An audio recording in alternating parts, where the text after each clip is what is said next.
Ladies and gentlemen, hello. Ladies and gentlemen. And welcome once again. To Change the Questions. My name is Paul Laporte. Joining me as always is my co-host, Mike Miner. Mike Miner, how you doing? Mike Miner, how you doing? What's going on, guys? All right, let's get serious with this. All right, and this is the show where we take one question related to wrestling each episode and bop it on the head. Yeah, I guess. And the question we will be bopping on the head this week is... Oh, bunny foo-foo. Are titles as important as they used to be? Everybody makes the argument now that the World Heavyweight Championship's a joke, or the Intercontinental, specifically secondary titles. And specifically in WWE, I hear this argument being made the most, that the titles aren't as important as they used to be, and they're not like they were back in the 90s and the 80s and this, that, and the other, and titles are just used as a prop, and nobody has really long reigns anymore, and even so, very rarely is the booking centered around the belt. It's centered around something else, and the belt's just a prop. So that's what we're going to be talking about on this episode, and whether or not the overall value of titles, and this is not just in WWE, we're going to be discussing kind of just the general global feeling of championships. Now that professional wrestling is seen even less as a quote-unquote sport and more of an art, is the need for titles just not there as much anymore? I think what we'll do is we'll kind of look at WWE like an onion. We'll kind of look at New Japan like a tomato. We'll look at, Lucha Underground maybe as a, I don't know, let's say... a sex fruit of some kind? Wow. That sounds... Just a fruit that's like sex when you eat it. That sounds sexy. But anyway, bias. Do championships mean as much? Have the value been deflated? How do we go about this? Let's just say, on one hand, the value has been knocked down quite a bit as far as what you see on television. But what you don't see most times is that they're looked at as a prize. So if I could make an example, WWE. We mentioned it just a few minutes ago, if that the title is being used as a prop. Look no further than the ongoing saga of Triple H, Roman Reigns, Dean Ambrose. That championship looks like it's being used as a prop. It's something that's in between... I think a better example to just as it being as a prop. I'm open. I mean, obviously, you have the World Heavyweight scene and the 47-year-old guy being your champion. Yeah. But look at the U.S. title with Kalisto and Del Rio, where Kalisto had like the 1-day reign, and it's just basically been those two fighting for it, and nobody else. It's not being really defended as a belt. It's just the object of this feud. The same thing could be. Well, I mean. That's basically what a championship is supposed to be. I don't necessarily It's supposed to be the object of a feud. You're supposed to battle back and forth for it. On the other hand, it seems like the whole Authority and Roman Reigns situation and Dean Ambrose getting thrown in there, it's not exactly about the championship. It's about, this guy has the power, he wants to pick and choose. I can see that. You know what I mean? It's just like... It's one of those things where, Roman Reigns is battling the Authority. He just wants to earn his, but, the prop is the championship, and they're trying to keep it away from him, dangle it on a fishing lure, and, but, as far as the U.S. Championship, I think that championship's been booked stronger than it has in years, mainly because they booked it around John Cena. And I think it's continuing. I think it's continuing. Yeah, I think it's continuing to be booked a little bit stronger than it has been in the past. I'm not saying it's perfect, but it's better than it has been in the past. All right, I'll agree. The other side, the Intercontinental Championship, is just kind of there. Which I don't know. See, it's just, you and me are like completely polar on this. It's weird. The IC title has been booked well with the whole Dean Ambrose, Kevin Owens thing, and then the US title, for the most part, it's just been. I mean, Cena, I guess, sort of brought it back to prominence, but it didn't really. I mean, he didn't. Yeah, everybody argues how he made the younger guys look better or whatever, but he didn't let any of them beat him, did he? He didn't get beat until he got beat by the world champion. But the thing is, he was defending that championship, and like the championship, I can't even speak. The championship. Wow. The championship has been anyway. The championship's been defended more. It has been, more prominent than it has been in years as far as what they perceive to be their tertiary title. So tertiary title, whatever the hell you want to say. Secondary. Anyway, secondary. Now it's a secondary title. but the Intercontinental Championship doesn't seem like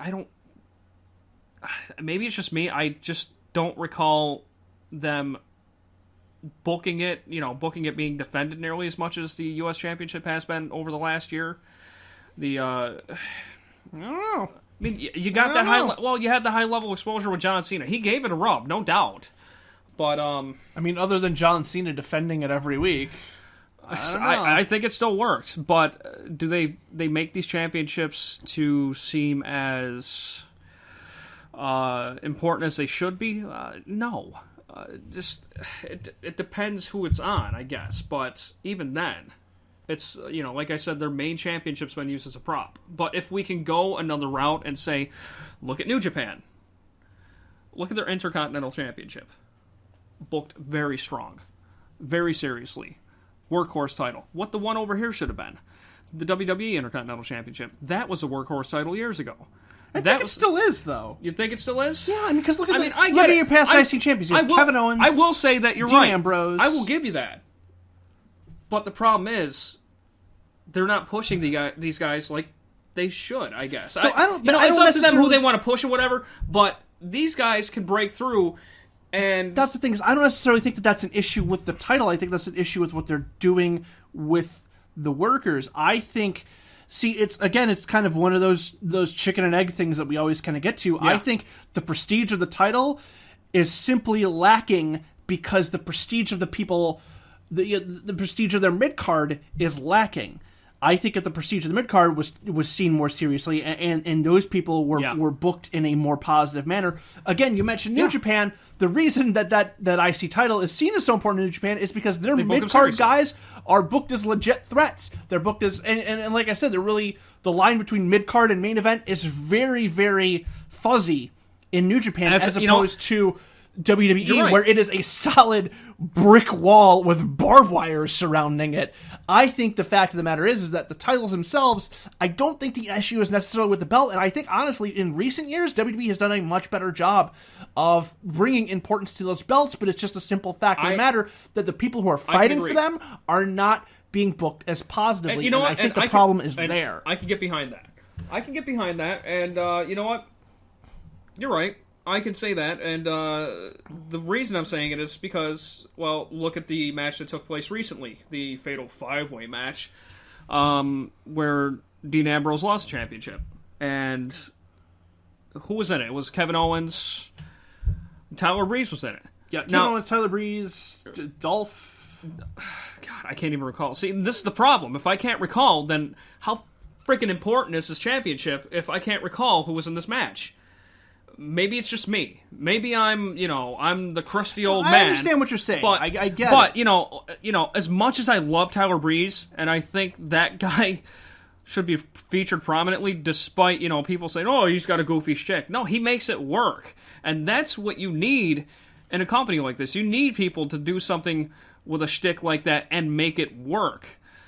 But they don't give the guy the chance, and then they all of a sudden throw him into a match with a championship. Come on, how are you going to make this guy look like a chump? Breeze hasn't won a match in 3 months. Exactly. How are you going to make this guy look like a chump for so long, and then say, well, you know what, this prestigious title, you're going to compete for it now. Good point. What the hell did he do to earn that?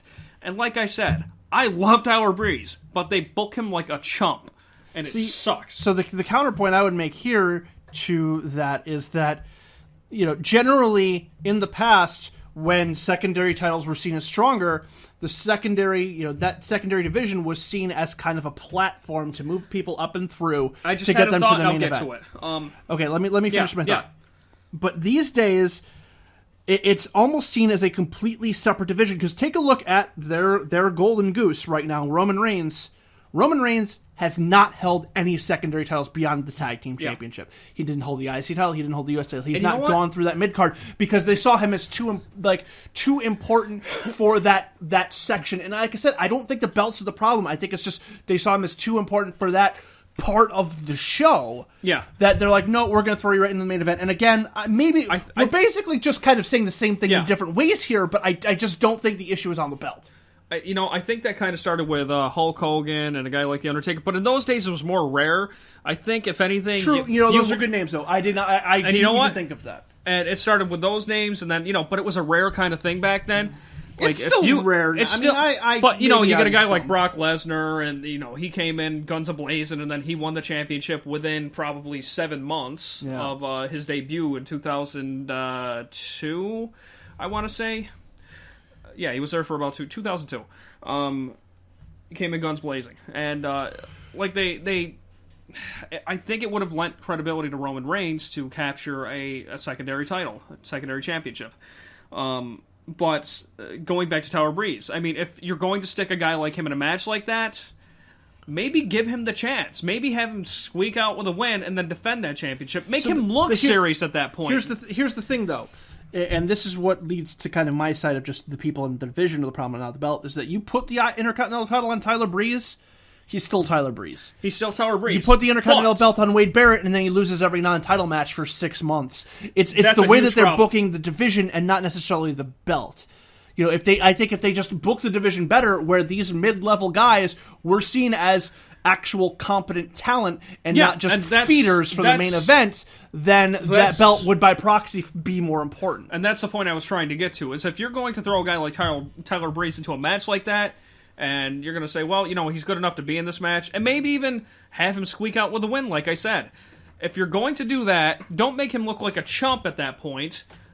Book him to look like a credible wrestler and a credible threat to the main championship. But I think that's just the problem with everybody in that mid-card, is that they do that. And the weird thing is that, and this is kind of, I guess this is another subject for another time, but... And they even did it with Rey Mysterio years ago as the world champion. WWE doesn't have an undercard anymore. They don't have jobbers. They don't have guys who just kind of exist to get beat up. I mean, I guess, like you can say like guys like the Social Outcast, I suppose.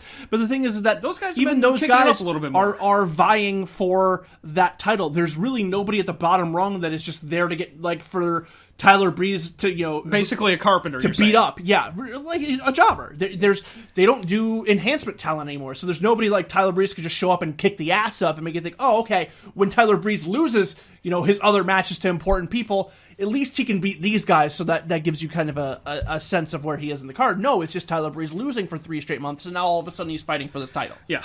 So, and just kind of taking away from WWE and going to other organizations. Yeah, we got to squeeze that in. If you look at the IWGP Intercontinental title, like you mentioned, or the Gift of the Gods for Lucha Underground, those are things where specifically the people holding those belts are either people who have held or fought for world titles or held other titles, or are people who are seen as visible, credible threats to the champion, and then that is what increases the prestige. Yeah. It's the fact that the people are actually being taken seriously that are winning that belt, and it's not just people who are scrubbing out and that Roman Reigns is beating up 5 at a time. These people are people who are, and that's the thing, is going back to this beginning thing with the U.S. title. You said when John Cena held the belt seemed more important. It's because an important guy was holding it. It's because he was seen as important. The belt had nothing to do with it. And honestly, when he left it, that prestige didn't stick around. Kalisto isn't seen at the same level of John Cena. So when the person of importance leaves, that prestige of that belt is not increased. The thing that kills me, though, is, I'm seeing your perspective from it, but the thing that kills me, we might have to extend this by at least a few more minutes if you don't mind. So we'll go a little over time. We'll touch on a couple more things, but basically what winds up happening, I think, is... Excuse me. You wind up... We mentioned this, and collect your thoughts. Yeah, I'm trying. Okay. Like, wow, what happened there? The world champion. Why we're extending it? Yes, we're extending it for 2 minutes. What did you put in that iced tea? But basically, the world champion should be taken seriously. He should have kind of a lengthy run, I guess, and every once in a while maybe have a run that just kind of drops out from the bottom. But within the last couple of years, you've seen the whole Daniel Bryan thing, where they have him win the championship twice and then lose it within a day, and sometimes within minutes. And then he wins it, and he holds on to it for maybe a month or two, and okay, fine. Fair. They did the same exact thing with Roman Reigns. Book him once, twice? He won it that one time, and then he won it the next time, and he held on to it for a little bit, then he loses it again. We right at the top of the show, you mentioned actually, length of title runs. length of championship runs. For a long time, they were doing right by it. Here's the thing, though. I mean, I can see it once in a while, but when you do it like that, and then you did it with the U.S. Championship with Kalisto, and you did it with Alberto Del Rio, and so here's you the can't thing, hot though. potato it like that. It's not the Attitude Era anymore. You can't hot potato it back and forth like that. Here's the thing, and this is, I mention it because this is the common argument that people make, but Like I don't we said, necessarily a prop. know. It I, was used I like don't a prop. necessarily know if I agree with it though, because here's the thing. You could talk about a champion having like you could go back to the days of Bob Backlund, where there's multiple year-long title reign or what have you, or Hulk Hogan That's holding off just 5 not years. going to happen anymore. Okay, but here's the thing, and I don't necessarily think that lends or takes away from the prestige, because if you look at actual organizations that have singles championships like the UFC, there are belts that don't get held for more than 2 or 3 defenses. The guy that will hold it for multiple years is a supreme rarity now in those days. And I don't think necessarily that just because, like, if Roman Reigns gets the belt and holds it for 3 years, it doesn't mean anything unless they're booking good matches around that, and that's not going to make that belt any more prestigious. Look at CM Punk's reign. CM Punk held it for like 434. Yes, for over a year, and it was one of the weakest periods in that company's time for that belt. Because the person that they had holding it, they didn't put the trust into, right or wrong, and we've discussed that in the past, Freaking hate that. to actually carry the company. So again, the belt's not the issue, it's the way they book the people. Of course, the way they book the people, but like you said, UFC's a completely different beast. It is, And- but it kind of emulates it, though. But being said, when you look at the way that these guys are booked, like I said, you have a championship being stripped from the guy for a BS reason. You have, oh look, here's the Money in the Bank contract being cashed out. I like that every once in a while, No, but I hate it's the Money gotten in to the the Bank. point where it's ridiculous. Where, oh hey, this guy just won the championship. He's weak. Let's cash it in on him. Come on, I mean. And it's always a guy who lost earlier in the night, too. We need to do... if it's done right, I can get behind it. Seth Rollins was a perfect example of it being done Seth right. Rollins was the last great cash-in. There will never be another. No, that's... The Money in the Bank briefcase we'll save for another discussion. I can do a whole episode on whether let's jot that down. Yeah. But yeah, like I said, it's the UFC. You have a knockout, you have a submission, you have a guy that's unable to compete. You get a Right, the guy's obviously unable it's to more compete, serious and it's more violent, it's taken and I much get more it. seriously. It's just kind of it's black and white. That's it. You don't have a guy being stripped of it for some BS reason. I mean, it's The thing like is, I though, said. here's the thing, though. Okay, But it UFC's just- an actual sport, right, but whereas wrestling going is back, a going back books, to going, fantasy going kind of back thing. to the UFC though, the feeling tends to be is that in the divisions where the belt gets traded a lot, those are seen as more prestigious titles because the division is so strong and so deep. Whereas the divisions where you have one guy who's holding it for years and years at a time, they tend to get the criticism that they're in a soft division and they just don't have quality opponents. I think it doesn't matter, and even like New Japan doesn't do this, where they don't have like multiple year champions anymore. Nobody does this anymore. No, nobody does. And I think that you don't need to have a guy hold it for a long period of time if he's being beaten by credible people, and you mentioned, and not having it stripped in bullshit ways or getting it taken away like that. And you know what? It's a matter of, I think, where you can have the lengthy title reign. You can have, they had faces of the company. They got a guy like John Cena. They're never going to have a Bob Backlund or Bruno Sammartino or Hulk Hogan or even CM Punk length reign anymore. And if they do, they have a CM Punk length reign. I'm being generous with this. He held it longer than the Macho Man, so I'm going to put him up there with those names. He's the last lengthy champion that they've had, and they're probably going to have. But if they put somebody in that position, they're taking him very seriously. What about Brie Bella? You forgot Brie Bella. Brie Bella, or Nikki Bella. Sorry, I can't even tell them apart anymore. Nikki Bella. You forgot Nikki Bella. There's obviously something in this iced tea. legendary There's title. something in this iced tea. Legendary title reign, but it's just a matter of how they book the person, how they get behind them. Like you said, maybe Punk's reign was forgotten about a little bit. Maybe it was used as a transitional. It's a weird way to transition it. 434 days into the That's Rock. a really long transition. Yeah, Jesus. But it's very hard to pin down. But I just can't see them meaning as much as they used to. But there's always a way to fix that. That's the beauty about pro wrestling. There's always a way to blur those lines again, make the U.S., make the Intercontinental Champion credible again, and like a Ring of Honor championship, that's taken kind of seriously, right? The IWGP Intercontinental Championship taken seriously. There is a way to blur that line again, and it's not rocket science. They can do it at any time. But as it stands right now, are they prestigious? No. Everybody should be vying for that championship, the main championship, one of those championships, to try to bring up their stock. And the one person that wound up at least looking like he was taking it seriously, Kevin Owens. It's been mentioned, I'm a prize fighter. I get these championships to make more money, to make a better life for my family. That's the way you do it. I mean, there's guys that are going to do it for different reasons, but have a reason to do it and go for it. All right, ladies and gentlemen, that's going to wrap it up for us. Hope you enjoyed this episode. If you're listening to this on YouTube, be sure to like, comment, and subscribe. If you're listening to us on iTunes, be sure to leave a nice 5-star review, say some good words about us. If you want to send us any feedback, be sure to do so. changingthequestions@gmail.com, or you can send us a message on Twitter at changingtheqs, which is at changingtheqs. Also, be sure to like us on Facebook, and check out all of our other shows. On Monday, we have Time Warp. Tuesdays and Thursdays, of course, Changing the Questions. Wednesdays is Booking a Better Wrestler. And Fridays is Let's Play Total Extreme Wrestling. For my partner, Mike Miner. Real quick, guys, I want to say thank you very much for sticking with us for this extra period of time, this extra 6-7 minutes. We appreciate it. My name is Paul Laporte. See you again soon. Bye-bye. Bye.